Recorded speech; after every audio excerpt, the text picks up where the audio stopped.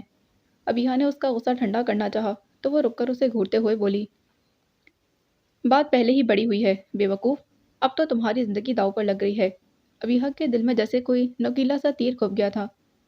تو کوئی نئی بات تو نہیں ہے، میں تو میں نے تو ہوش ہی ان حالات میں سنبھالا ہے، مگر اب نئی بات ہونا چاہیے۔ وہ اپنی بات پر زور دے کر بولی، تم ان کے نکاح میں ہو؟ کب تک؟ ابیہا کا لہجہ زخمی تھا۔ جب تک بھی یہ رشتہ برقرار ہے، ان پر اپنے فرائض کی ادائیگی فرض ہے۔ ثانیہ کا لہجہ دھیما ہو گیا۔ اسے یاد آ گیا، وہ کانٹوں پر چلتی زندگی کے اس موڑ تک پہنچی تھی۔ رشتوں کی اہمیت انہیں تسلیم کرنے سے ہوتی ہے۔ ابیہا نے اسے یاد دلایا تھا۔ وہ چپ ہو گئی۔ اون آیا تو ثانیہ نے اسے خالی فریج کھول کر دکھایا، کچن کے ساری درازیں، سارے خالی کیبنٹس دکھائے، اور اون بیچارہ ابیہا کے سامنے اس کھچائی پر یوں شرمندہ ہو رہا تھا جیسے سارے میں اسی کا قصور ہو، اور اس دوست کی تعریف میں تم زمین اور آسمان کے کلابے ملاتے رہتے ہو۔ ثانیہ نے طنز کیا، مجھے تو اس صورتحال کا اندازہ ہی نہیں تھا، میں ضرور اس سے پوچھوں گا، اس کی مذمت کروں گا۔ اون شرمسار تھا۔ ثانیہ تڑکی، معاف کرنا، ویسے تمہارے دوست کو مذمت کی نہیں بلکہ مرمت کی ضرورت ہے۔ وہ آئے تھے، مجھ سے پوچھا تھا، کسی چیز کی ضرورت تو نہیں؟ ابیہا نے مجرمانہ انداز میں کہا تو انہیں فخری انداز میں ثانیہ کو دیکھا، مگر وہ متاثر نہ ہوئی۔ لا کے ہی کیا رکھا ہے یہاں جو مزید لانے کا پوچھ رہے تھے؟ ضروریات زندگی بھی پوچھنے کی چیز ہے، غضب خدا کا۔ انہیں کھانا کھاتے ہوئے بھی خیال نہیں آیا کہ بیچاری کیا کھا رہی ہوگی۔ ثانیہ کو واقعتاً معز پر بہت غصہ تھا۔ اچھا تم تمام چیزوں کی لسٹ بناؤ، میں خود لے کر آتا ہوں، معز سے ابھی بات ہو جائے گی، انہیں شرافت سے کہا، اور پھر وہ دونوں بیٹھ کر فریج اور کچن میں بھری جانے والی چیزوں کی لسٹ بنانے بیٹھ گئی تھیں۔ اگلے 2 گھنٹوں میں اون تمام سامان لا چکا تھا، اور ثانیہ نے ابیہا کے ساتھ مل کر اسے ٹھکانے بھی لگا دیا تھا، اور جب وہ دونوں جانے لگے تو وہ ثانیہ کے ہاتھ تھام کر رو دی تھی، مجھے زندگی میں اتنے اچھے لوگ بہت کم ملے ہیں، اور ان میں میری ماں اور امتیاز انکل کے ساتھ آپ بھی شامل ہیں۔ ثانیہ نے اسے گلے لگا لیا تھا، تم بے فکر رہو، انشاءاللہ سب ٹھیک ہو جائے گا، کھاؤ پیو اور جان بناؤ، تبھی حالات کا مقابلہ کر سکو گی۔ اور یہ اتنا خرچہ، وہ ہچکچائی تھی، جتنا سامان وہ دونوں خرید کر لائے تھے وہ ہزاروں کا تھا، وہ آپ اپنے دیور کی طرف سے تحفہ سمجھ لیں، ان نے ہلکے پھلکے انداز میں کہتے سینے پر ہاتھ رکھا تھا۔ دیور نہیں بھائی، ثانیہ نے تن سے لقمہ دیا تو وہ برجستہ بولا، ہاں بھائی اور بھابھی کی طرف سے۔ اس نے اپنی اور ثانیہ کی طرف اشارہ کیا تو ثانیہ کا چہرہ پل بھر میں رنگ بدل گیا تھا۔ ابیہا نے حیرت سے اسے دیکھا، کزن شپ کا تو اسے پتا تھا، مگر یہ بھائی بھابھی والا سلسلہ۔ اچھا اب موبائل آف مت ہونے دینا، میں کال کرتی رہوں گی۔ ثانیہ نے بدقت تمام موضوع بدلا تو ابیہا نے اس بات میں سر ہلا دیا۔ گاڑی کے مین روڈ پر آتے ہی وہ بھی سٹارٹ ہو گئی تھی۔ میں نے تم سے کہا تھا ہر بات میں نکاح نامے کو مت گھسیٹا کرو، اور یاد ہے تم نے کیا کہا تھا؟ وہ جتانے والے انداز میں بولی تھی، یہی کیا ہم اچھے دوست ہیں؟ انہیں مسکراہٹ دبائی، پھر بھول پن سے بولا، اچھے دوست میاں بیوی بھی تو ہو سکتے ہیں، مگر میاں بیوی اچھے دوست نہیں ہو سکتے۔ وہ برجستہ بولی تھی، تم آزماؤ تو صحیح۔ وہ شرارت پر آمادہ ہوا، آزمائے ہوئے ہو کیا آزمانا؟ وہ بڑے اطمینان سے طنز کرتے ہوئے بولی۔ چند لمحے خاموشی کی نظر ہوئے، پھر وہ بولا، تایا جان کی طرف سے نازیہ کی شادی کا کارڈ آیا ہے۔ امی بتا رہی تھی، لو ادھر بڑی خالہ کی طرف بھی آیا ہے، ثانیہ نے بتایا تھا۔ موقع تو اچھا ہے پھر سے رابطے استوار کرنے کا۔ اون نے رائے دیتے ہوئے استفہامیہ نظروں سے دیکھا، گویا اسے بھی اظہار رائے کا موقع دیا ہو۔ ثانیہ نے معنی خیز نظروں سے اسے دیکھا تو وہ بے چین سا ہوا۔ میں کسی اور نظریے سے بات کر رہا ہوں، میں نے تو کچھ نہیں کہا، ثانیہ نے آرام سے کہتے شانے اچکائے۔ تایا جان یعنی ثانیہ کے بڑے ماموں کے تیسرے نمبر کی بیٹی ارم، جو نازیہ سے چھوٹی تھی، اون کو بہت پسند کرتی تھی، بلکہ جب اون نے ثانیہ سے شادی سے انکار کیا تو متبادل کے طور پر ارم کا ہی نام لیا گیا تھا۔ اس دیہاتن سے بہتر ہے کہ ارم ہی سے میری شادی کروا دیں، اور ان کے انکار کے ساتھ یہ اعلان بھی خاندان بھر میں خوب اچھلا تھا۔ حالانکہ تایا جان کی فیملی کے ساتھ تعلقات بالکل ختم تھے، مگر فتنہ پرور قسم کے رشتہ داروں نے اس بات کو خوب پھیلایا تھا، اور ظاہر ہے کہ تایا جان کی فیملی تک بھی یہ بات پہنچی ہوگی۔ بعض لوگوں کی دور کی نظر کمزور ہوتی ہے اور بعض کی قریب کی، تم کیوں نہیں سوچ لیتی کہ تمہارے معاملے میں میری قریب کی نظر کمزور نکلی؟ ان خفگی سے بولا تو مثال بھی الگ ہی ڈھنگ سے کی تھی۔ ہاں میں نے سوچ لیا ہے، وہ بے نیازی سے بولی، پھر اضافہ کیا، تبھی تو دکھ بھی زیادہ نہیں ہوا۔ اور لب بھیچے سامنے دیکھ رہا تھا، کبھی کبھی ثانیہ کا رویہ بہت روکھا اور تکلیف دہ ہونے لگتا تھا۔ اسے لگتا کہ وہ ضبط کھو دے گا، مگر اون وہ دیکھو، موئز بھائی کے ساتھ گاڑی میں وہ خوبصورت سی لڑکی کون ہے؟ سگنل پر گاڑی رکی تو اچانک ہی ثانیہ نے اس خاموشی کو جوشیلی آواز سے توڑا تھا۔ اون چونکا۔ گاڑیوں کے ہجوم میں اس نے موئز کی گاڑی کو ڈھونڈ لیا تھا اور اس کے ساتھ بے فکر اور بے تکلفانہ انداز میں بیٹھی رباب۔ اون نے گہری سانس لے کر گرین سگنل پر نگاہ ڈالی اور گاڑی کو آگے بڑھا دیا تھا۔ اون کی خاموشی پر حیرت کی بات تھی کہ ثانیہ بھی خاموش ہو گئی۔ اون نے اسے گھر کے باہر ہی ڈراپ کر دیا تھا۔ اندر نہیں آؤ گے؟ عموماً وہ اسے پوچھا نہیں کرتی تھی، مگر آج پوچھا، اور یوں تو سر کے بل چل کر جاتا، مگر آج انکار کر دیا تھا۔ نہیں، ریسٹورنٹ جانا ہے، پہلے ہی بہت لیٹ ہوں، ٹیک کیئر۔ ایک نرم سی نگاہ اس کے سبھی اور ملی چہرے پر ڈال کر ان نے گاڑی سٹارٹ کر دی تھی، اور اس ایک نگاہ میں جانے کیسا فسوں تھا کہ وہ دور تک اس کی گاڑی کو جاتا دیکھتی رہی۔ وہ بہترین ڈریسنگ کے ساتھ بے حد فریش اور پرجوش تھی۔ موئز نے نہ صرف رات اسے وشنگ میسج بھیجا تھا، بلکہ اسے لانگ ڈرائیو کے بعد ڈنر بھی کروانے والا تھا، اور ابھی آتے جاتے ہوئے بھی اس نے راستے میں گاڑی روکی تو جگہ تقریباً سنسان ہی تھی، اور پھر ایک خوبصورت اور نازک سی ڈائمنڈ کی انگوٹھی اس نے رباب کے سامنے کی تو اس کا چہرہ اپنی فتح کے احساس سے تمتما اٹھا تھا، یا شاید موئز کی شکست کے احساس سے۔ اس نے بڑے ناز سے اپنا ہاتھ موئز کے سامنے پھیلا دیا تھا۔ وہ مسکراتے ہوئے اس کی انگوٹھی پہنانے لگا۔ رباب نے اس خود ورفتگی کے عالم میں آگے ہو کر اپنا سر اس کے شانے پر رکھ دیا تھا۔ موئز لمحہ بھر کو تو حیران ہی رہ گیا، مگر پھر شاید وہ بھی لمحوں کی گرفت میں آنے لگا تھا۔ موئز نے نرمی سے اس کے بالوں کو سہلایا۔ پرفیوم اور شیمپو کی مہک اس کی سانسوں کو معطر کرتی ذہن کو دھندلا سا رہی تھی، مگر رباب کی نسبت وہ حواس میں تھا۔ Okay, let's go for a long drive. نرمی سے اسے پیچھے ہٹاتے ہوئے وہ مسکرایا تھا، اور رباب کا دل اس مسکراہٹ میں کہیں کھو گیا تھا۔ ایک بہترین لانگ ڈرائیو کے بعد وہ دونوں ڈنر کے لیے ہوٹل آئے تھے۔ موئز نے ایک مینیو کارڈ اسے تھمایا۔ وہاں خوشیوں کا ڈیرا تھا، مسرتوں کے گلاب کھل رہے تھے۔ وہ دونوں مینیو ڈسکس کر رہے تھے جب کوئی ایک دم سے ان کی ٹیبل کے قریب آیا۔ Hello dear. ان دونوں نے بے اختیار آنے والے کو دیکھا۔ موئز کی آنکھوں میں حیرت تھی، جبکہ رباب خوف اور پریشانی کا شکار ہو گئی تھی۔ باقی اگلی قسط میں جانے سے پہلے چینل کو سبسکرائب کریں، ویڈیو کو لائک کریں، بیل آئیکن کو پریس کرنا ہرگز نہ بھولیں۔ ملتے ہیں اس کی اگلی ایپیسوڈ میں۔ اللہ حافظ۔